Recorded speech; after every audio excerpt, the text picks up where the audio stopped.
instituições de educação profissional e técnica têm. Os cenários econômicos cada vez são mais complexos e eles e as escolas técnicas são as que vão encarando mais de perto essa questão. Você imagina uma universidade, por exemplo, o que ela faz? Com essas coisas, ela tem uma oferta tradicional, demanda e tal. Não, no caso específico da educação profissional e técnica, a demanda é muito próxima. Ela é do lado da pele. Então, por exemplo, alguém vem e diz, eu preciso de um curso. Porque a dinâmica foi essa. Muito mais ainda, veja, só vou dizer isto muito curto, porque já discutimos muito isso e na definição dos institutos, eles colocaram a seguinte questão. Os institutos são instituições de ensino, pesquisa e extensão. Aí eu falei assim, nossa, que coisa conhecida essa. São as universidades também. E aí eu pensei, esse conceito é novo para os institutos e ele precisa ser incorporado a essa cultura institucional de uma forma diferente, porque os institutos precisam desenvolver pesquisa para entender o que eles fazem com a extensão, porque os institutos sempre fizeram a extensão muito bem, melhor que a universidade, mas essa leitura não é feita. Então, são processos, fazem muito melhor a docência, mas são processos que ainda estão desarticulados. Então, quando a gente diz, olha, erramos porque temos pessoas de estratos sociais desfavorecidos que não entendem a oferta. Bom, na verdade é o contrário, a gente não entendeu a demanda. E isso não se faz apenas com o pensamento que culturalmente se fez em termos de extensão. De vou oferecer um curso. Não, são estudos muito mais complexos, e isso se nota no oferecimento de qualquer curso. Isso nos cenários pequenos ou nos macro cenários. E quando as empresas de grande porte vêm e dizem que precisam, são processos muito rápidos, muito dinâmicos. A Hyundai da Coreia veio a Piracicaba, em São Paulo, e disse assim, precisamos de mecânicos. Esse foi um anúncio do jornal, uma fala do presidente no jornal. No dia seguinte, no SESC, no Senai, tinha 6.500 jovens querendo fazer um curso porque a Hyundai disse que precisava disso. 6.500. Ou seja, compreende? É uma complexidade. E os institutos, o que está fazendo a FATEC lá? E o Instituto Federal de Piracicaba, o que está fazendo? Não é que nós temos outra forma de trabalhar.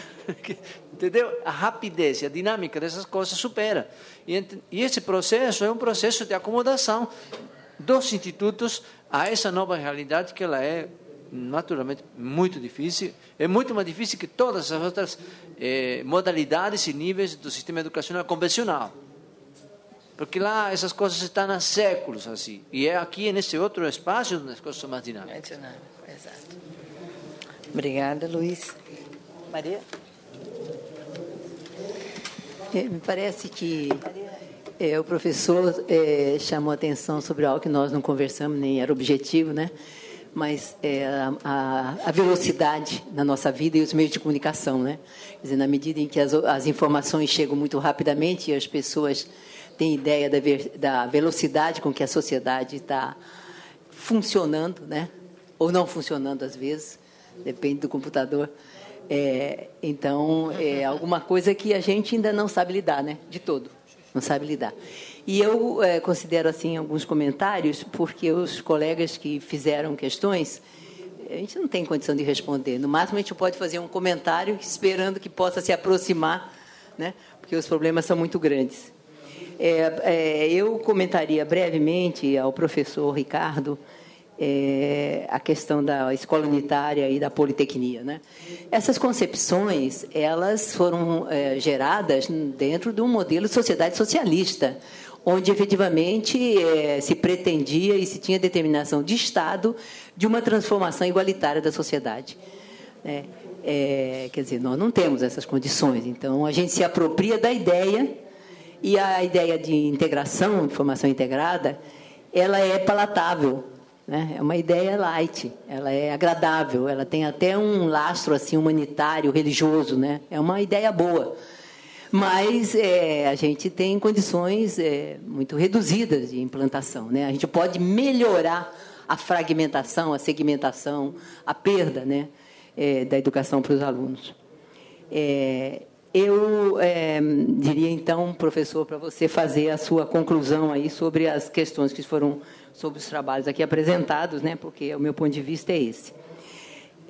Bom, e aí a gente pensa no mercado. O mercado está fora disso. Eu estou entendendo que quando uma grande empresa pede um curso, ela não está interessada na educação da população brasileira, né? Ela tem uma necessidade imperiosa para aquilo. Então, eu acho que as escolas devem ter modelos que possam atender as duas coisas. Eu acho que não dá para encampar tudo em um modelo nem em outro. Que se isso é fácil ou difícil é outra história. Eu acho que é difícil. Mas eu acho que as instituições devem ter flexibilidade para certas coisas. Não vai querer dar educação integral dentro da discussão que nós estamos tendo aqui para um trabalhador, para um conjunto de trabalhadores que vem de uma empresa que precisa que eles façam tal e tais coisas. Eu entendo que aí, como se diz, passou, não é bem a situação, né? Agora, um comentário muito breve sobre duas coisas. Enem. Há uma indução.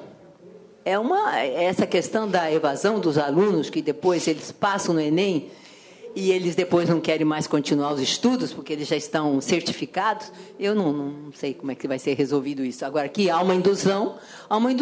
Todos querem ir para a universidade, precisa, esse exame facilita, há uma indução. Sinceramente, eu não tenho estudado isso a fundo, deve continuar sendo um problema, e certamente vai se precisar de uma solução para isso.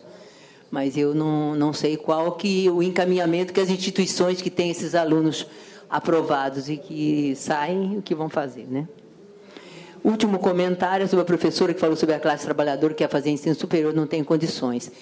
Eu acho que aí, eu não sei se a lei vai admitir, mas aí essas pessoas, para ter alguma oportunidade, precisavam ter um currículo com uma outra distribuição de tempo. Eu comecei a ficar pensando na sua questão, não sei onde está a professora que falou sobre isso, né? Eu comecei a pensar, ele tem que fazer de uma forma mais lenta. Eu acho que é a única forma de poder aguentar, trabalhar de dia e estar à noite e prosseguir alguma coisa. É a única...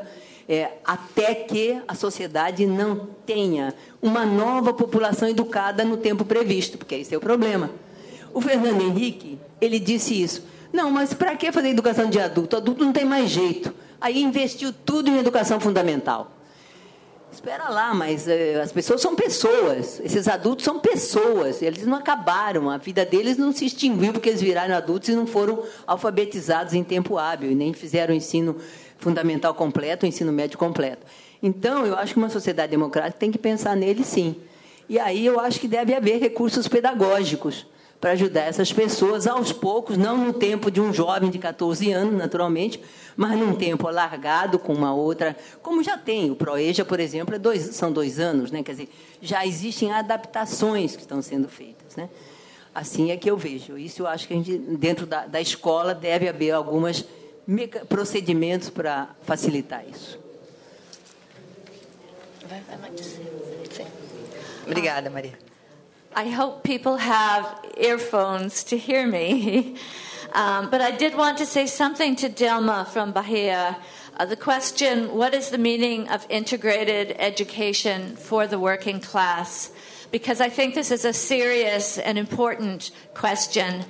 And I think the answer, in part, will depend on how that education is delivered, how it is taught, how it is implemented. And the examples Dilma gave suggested there's a lot of work to be done in changing social attitudes toward the working class. But I still think that the idea behind integrated education is potentially positive in that it offers more freedom for later choices. When I went to school, working class people were automatically streamed into a vocational level that gave them very few opportunities for future development or good jobs. So I think the intent behind this, if I understand it correctly, is to provide more opportunities for the working class. Obrigada. Bom, temos aí agora uma série de de outras questões que podem ainda ser feitas. Temos aí um tempo. Não sei se mais alguém.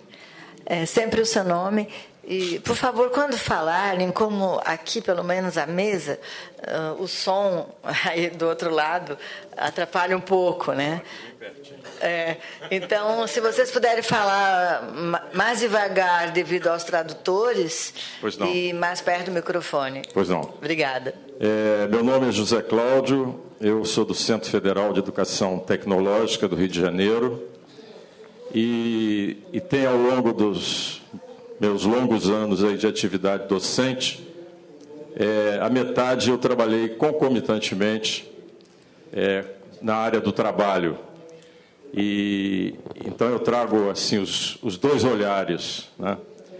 E eu acho que a professora Maria Sevata colocou, aliás, foi uma satisfação conhecê-la pessoalmente, eu conheci os seus trabalhos. Eu acho que o mercado ele tem as suas necessidades que não necessariamente devam entrar em conflito com as questões acadêmicas. As questões acadêmicas nós devemos resolver. O ritmo nós devemos dar. E, se possível, atender o mercado, obviamente. Mas a gente não deve se submeter ao mercado. Eu acho que há um grande receio, eu percebo isso, na classe de professores, somente na pessoal que não é da área técnica, é essa proximidade com o mercado. Porque, não sei se é o medo de ser seduzido pelo mercado, mas eu acho que é uma necessidade a gente ouvir o mercado e fazer as nossas propostas. Então, eu acho que isso é importante. Nós, no Cefet, nós estamos em